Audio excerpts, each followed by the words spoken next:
سابق وزیر خزانہ مفتاح اسماعیل صاحب اس وقت میرے ساتھ موجود ہیں، ان سے ذرا بات ہو جائے۔ آج جو اسحاق ڈار صاحب نے پریس کانفرنس کی ہے، مفتاح اسماعیل صاحب بہت شکریہ۔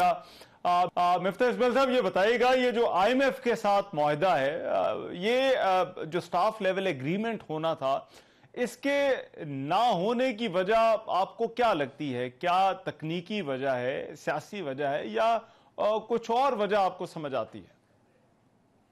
جو 3 ریکوائرمنٹس آئی ایم ایف کی تھی کچھ دنوں پہلے، جو ان کا ٹویٹ،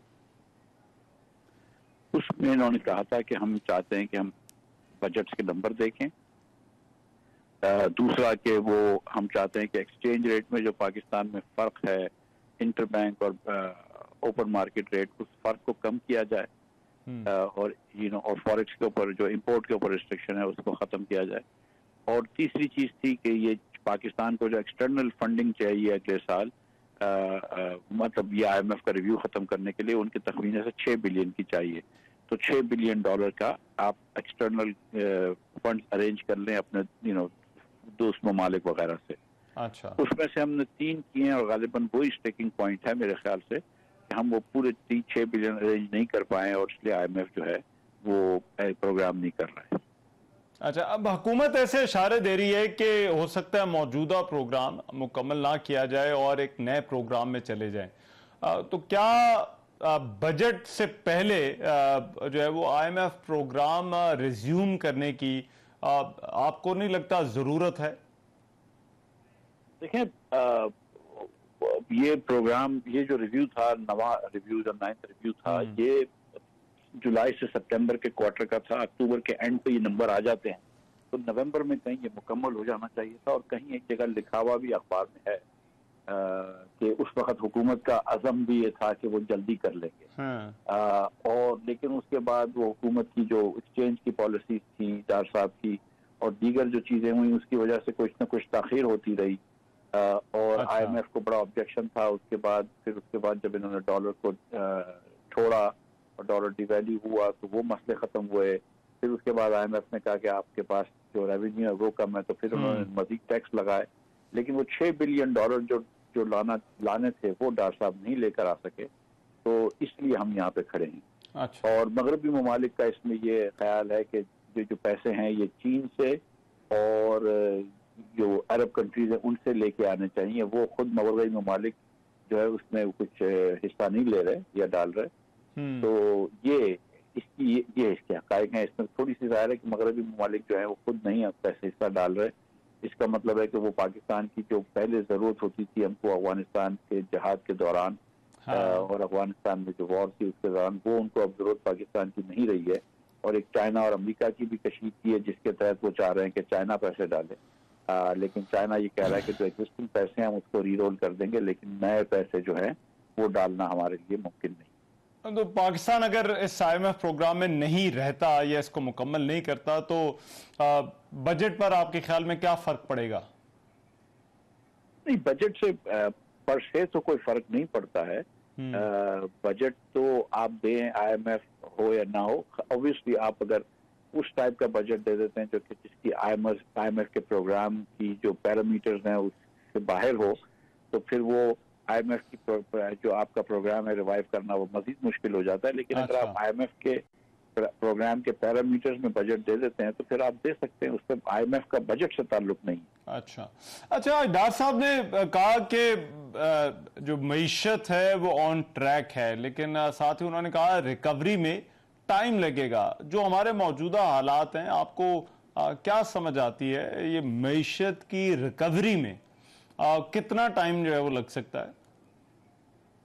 دیکھیے، یہ ساری چیزیں ڈیپینڈ کرتی ہیں اگر ہم آئی ایم ایف کے اندر ہیں یا نہیں ہیں۔ اچھا، اگر آپ کا آئی ایم ایف کا پروگرام ہو جاتا ہے تو پھر آپ کم از کم ایک سمت پہ آ جاتے ہیں، اور ایک درست سمت پہ آ جاتے ہیں، اور پھر آہستہ آہستہ آپ ریکور کرنا شروع کرتے ہیں۔ جبکہ میں یہ سمجھتا ہوں کہ کچھ ڈیپ سیٹڈ ریفارمز چاہیے اس ایگزسٹنگ اسٹرکچر کے اندر، اب ریکوری جو ہے وہ بہت مشکل ہو گئی ہے۔ لیکن اگر آئی ایم ایف کا پروگرام نہیں ہوتا ہے تو پھر میں سمجھتا ہوں کہ چیزیں مزید خراب ہونے کا اور ڈر ہے، اور ریکوری جو ہے اس کو وہ تھوڑی بہت مشکل ہو جائے گی۔ اچھا، اور ڈار صاحب نے تو آج کہا کہ ڈیفالٹ کی تاریخیں نہ دیں۔ آپ کو لگتا ہے ابھی بھی جس راستے پر یا جس سمت میں یہ معیشت ہماری چل رہی ہے اس پر ڈیفالٹ کا خطرہ موجود ہے؟ میں تو بہت عرصے سے ہی کہہ رہا ہوں کہ اگر IMF ہمارے ساتھ ہے تو ہمارے پاس یہ بیسٹ انشورنس ہے ڈیفالٹ کے خلاف، لیکن اگر IMF ساتھ نہیں ہوگا تو پھر پاکستان کے لیے ہم چاہے جتنا امپورٹ روک لیں، جو بھی کر لیں، ہم کرنٹ اکاؤنٹ سے سرپلس نہیں رن کر سکتے لمبے، ہم ٹریڈ سرپلس سے لمبے نہیں سرپلس کر سکتے، تو جو بھی ہم چاہیں، جتنی بھی ہم انڈسٹریل پروڈکشن یہاں پہ کم کر لیں، 25% تو لارج اسکیل مینوفیکچرنگ کم ہو چکی ہے، لیکن اگر IMF کا پروگرام نہیں ہوگا، اور مجھے پتا ہے کہ حکومت نے اور وزارت خزانہ نے کوئی کوشش کی ہے کرنے کے لیے، لیکن اگر وہ نہیں کر پاتے تو پاکستان جو ہے وہ مشکل میں جائے گا، اس میں تو کوئی ڈاؤٹ نہیں ہے، یہ صرف میں نہیں کہہ رہا ہوں، سارے اکانومسٹ یہ کہتے ہیں۔ اچھا لاسٹلی یہ بتائیے گا مفتاح اسماعیل صاحب، یہ مہنگائی کیوں ریکارڈ بنا رہی ہے؟ یہ تاریخ میں 76 سالوں میں کبھی بھی اتنی مہنگائی نہیں ہوئی، آپ کو کیا سمجھ آتی ہے اس کی وجہ کیا ہے؟ لیکن مہنگائی کے 3-4 عناصر ہیں۔ ایک تو یہ کہ منی سپلائی تیزی سے بڑھی ہے کافی عرصے سے، یہ صرف اس حکومت کی بات نہیں ہے، پچھلی حکومت کے اندر بھی منی سپلائی بہت زیادہ بڑھی ہے، اچھا، تو اس کی وجہ سے ایک یہ ہوا ہے۔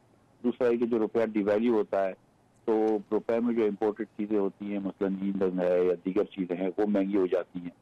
تیسری چیز یہ کہ اب تھوڑی سی جو ہے وہ نان فوڈ نان انرجی جو کور انفلیشن ہے وہ بھی بڑھ رہا ہے۔ اس کا مطلب ہے کہ تھوڑی انفلیشنری ایکسپیکٹیشن بھی سیٹ ہو گئی ہیں کہ لوگ یہ سمجھتے ہیں کہ کیونکہ مہنگائی ہوگی تو وہ اب مہنگائی کو ایکسیپٹ بھی کرتے ہیں، جو دکاندار ہیں وہ اپنی قیمتیں بھی بڑھا لیتے ہیں وغیرہ وغیرہ۔ تو اور پھر دنیا میں بھی تو اوبویسلی ایک مہنگائی کی سائیکل آئی ہے۔ اس کے بعد پاکستان کے اندر کیونکہ پاکستان میں یہاں پر ڈیفالٹ کا خطرہ ہے اور کم نہیں کر پا رہی حکومت، تو اس ڈیفالٹ کے خطرے کی وجہ سے ہمارا روپیہ جو ہے وہ بتدریج گر رہا ہے، مزید گر رہا ہے ڈالر کے سامنے، اور اس سے ہمارا اور انفلیشن امپورٹ ہو رہا ہے۔ تو بہت سارے فیکٹرز ہیں اکنامکس میں، آپ کو پتا ہے کمپلیکیٹڈ چیزیں ہوتی ہیں، تو ایک کوئی چیز کو وہ نہیں کہ مرید الزام ٹھہرا سکتے، لیکن منی سپلائی بھی بڑی تیزی سے بڑھی ہے کیونکہ حکومت کو فنڈنگ کرنی ہوتی ہے، حکومت کا ڈیٹ بہت بڑھ گیا ہے، حکومت کے انٹرسٹ پیمنٹ بہت بڑھ گئے ہیں، تو بہت ساری چیزیں آپ یہ کہہ رہے ہیں ایک فیکٹر جو ہے وہ نہیں ہے۔ بہت شکریہ مفتاح اسماعیل، سابق وزیر خزانہ ہمارے ساتھ موجود تھے۔ پاکستان تحریک انصاف کے ساتھ کیا ہو رہا ہے اور کیوں ہو رہا ہے، ایک بریک کے بعد واپس آتے ہیں۔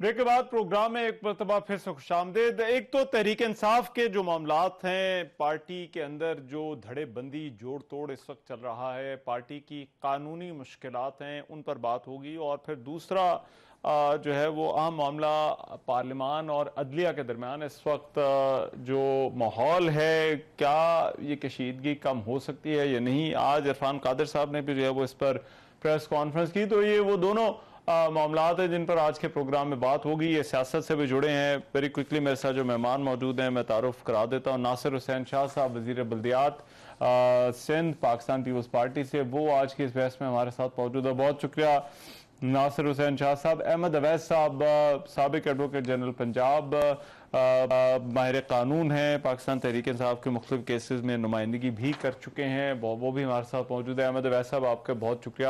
میں گفتگو کا آغاز ناصر حسین شاہ صاحب آپ سے کرنا چاہتا ہوں۔ یہ تحریک انصاف کے ساتھ جو لوگ چھوڑ کر جا رہے ہیں، یہ کیا سمجھ آتی ہے آپ کو؟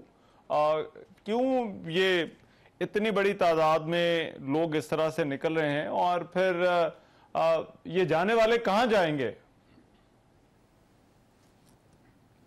بسم اللہ الرحمن الرحیم، اللہم صلی علی محمد و آل محمد۔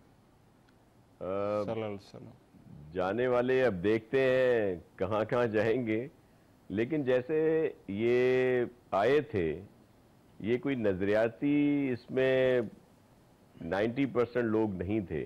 اب بھی جنہوں نے پی ٹی آئی سے علیحدگی اختیار کی ہے، اس میں کچھ لوگ ضرور، ان کی پرانی رفاقت ضرور رہی ہے خان صاحب کے ساتھ، لیکن باقی سب تو بعد میں آئے ہوئے تھے، لائے گئے تھے۔ جس طرح 2011 اور 12 میں جو کچھ ہوا، جس طرح سپورٹ دی گئی خان صاحب کو، اور پھر وہ ایک تسلسل تھا جو 2013 پھر 2018 کے الیکشن میں پھر اس کو ایک شکل دے کے اور آر ٹی ایس اور بہت ساری چیزیں کر کے ان کو لایا گیا، اقتدار دیا گیا، اور پھر وہ ظاہر ہے جو لوگ تھے۔ لیکن دوسری بات یہ ہے کہ یہ علیحدگیاں، یہ ان سے جو لوگ جا رہے ہیں، یہ اتنی جلدی کیوں ہو رہی ہیں؟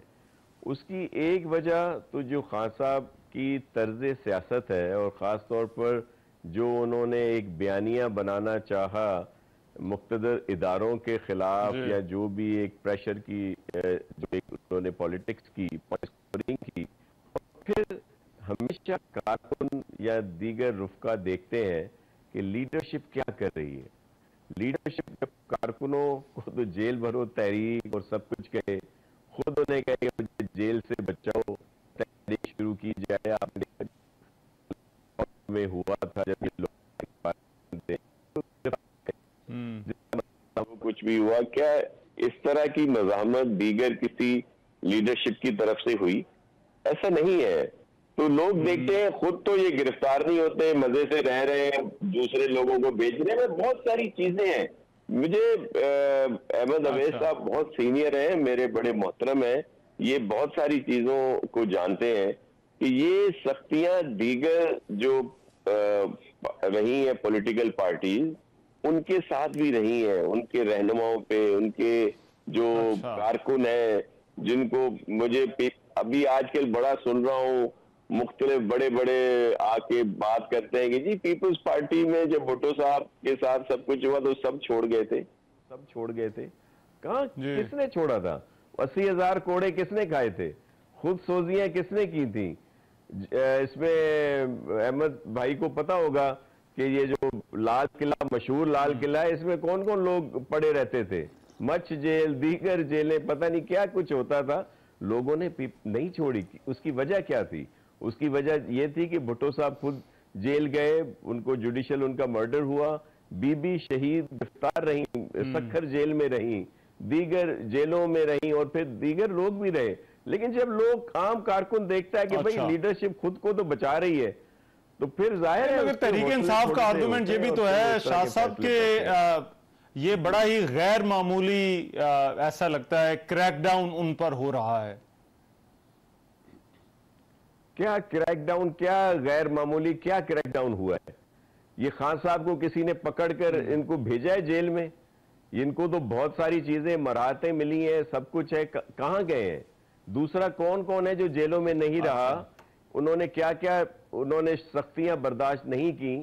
کوئی بھی اٹھا کے دیکھ لیں جو بھی پولیٹیکل پارٹی کی لیڈرشپ ہے. خان صاحب کے ساتھ تو یہ لوگ، اس لیے دیکھیں لوگ دو چیزیں سمجھ رہے ہیں. ایک تو یہ کہ سب لوگ لائے گئے تھے اور وہ انہوں نے ان کو جوائن کیا تھا. دوسری بات جو خان صاحب کی انتہا پسندی کی سیاست، ہمارے مقتدر اداروں کو جس طرح پریشرائز کیا گیا، خان صاحب تو اس طرز پہ چل رہے تھے نا. آپ نے ان کی جب یہ سیاست میں نئے آئے تھے، آپ نے وہ ویڈیو بھی دیکھی ہوگی جس میں ان کا، میں مکمل جملہ تو نہیں ادا کروں گا، نیشنل میڈیا ہے، کہ جی 10,000 لوگ بھی سڑکوں پہ آ جائیں تو یہ ہو جائے گا.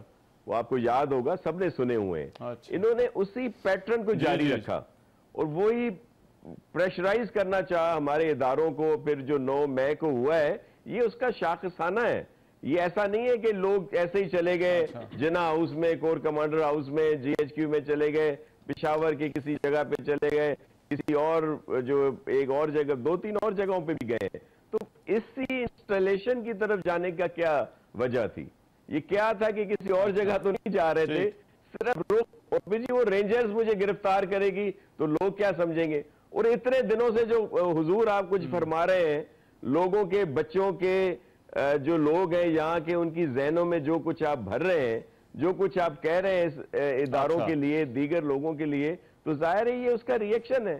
لیڈرشپ کو ایسا نہیں ہونا چاہیے. آپ کو لگتا ہے اور اب یہ اس کا رد عمل آ رہا ہے. لیکن میں احمد اویس صاحب، کچھ لیگل سوال ہیں، وہ تو میں آپ سے پوچھوں گا. پریکٹس اینڈ پروسیجر بل، اور یہ آج تحریری فیصلہ بھی آیا ہے 9 مئی کے انتخابات والا. لیکن آپ کیونکہ بڑا کلوزلی ان لیگل میٹرز کو خود بھی دیکھتے رہے ہیں، کیا تحریک انصاف کی یہ جو قانونی مشکلات ہیں یہ بہت ہی غیر معمولی ہیں؟ بسم اللہ الرحمن الرحیم. دیکھیے، مشکلات جو ہیں وہ جب سیاست میں آپ قدم رکھ لیتے ہیں تو پھر وہ غیر معمولی بھی چیزیں ہوتی ہیں، معمولی بھی ہوتی ہیں، اور بعض اوقات بڑے نامساعد حالات بھی ہوتے ہیں. ابھی شاہ صاحب نے جن کا نشاندہی بھی کی ہے، ایک صورتحال ہوتی ہے کہ جہاں